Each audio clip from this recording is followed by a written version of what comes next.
पढ़ेंगे phrasal verbs. तो phrasal verb की डेफिनेशन है, phrasal verb is a verb consisting of A main verb followed by one और मोर particles, typically preposition और adverbs.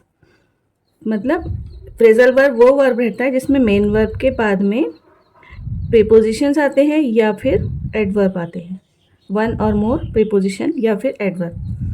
तो main verb and these elements together create a unique meaning that often differ from the individual words.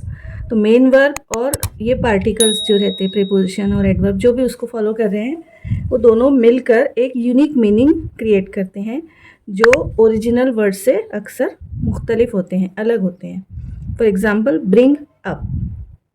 अब bring main verb है, up preposition है, लेकिन इनके माने अगर हम देखेंगे, मीनिंग देखेंगे, ब्रिंग यानी लाना, अप यानी ऊपर, लेकिन ये दोनों जब साथ में आते हैं ये फ्रेजल वर्ब बन गया। तो इसके मीनिंग होते हैं टू मेंशन और रेज ए टॉपिक, किसी टॉपिक को मेंशन करना या कोई बात को उठाना, कोई मुद्दा उठाना।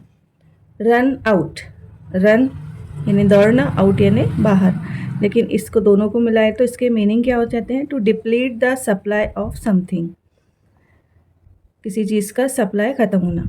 Run into, to encounter unexpectedly, किसी से अनएक्सपेक्टेडली मिलना, run out.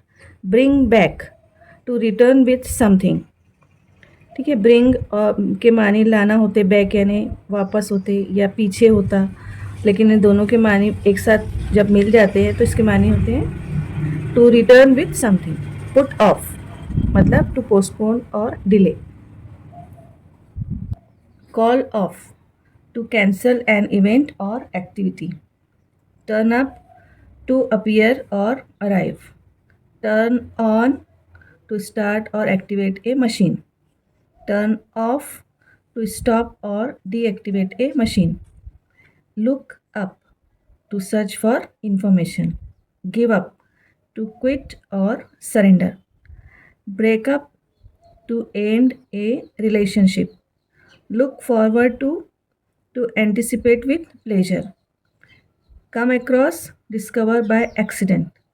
Break into, interrupt. Ask after, to ask for information about someone. Look after, to take care of someone. तो इस तरह से ये फ्रेजल वर्ब्स हैं, इसमें मेन वर्ब और प्रीपोजिशन या एडवर्ब है।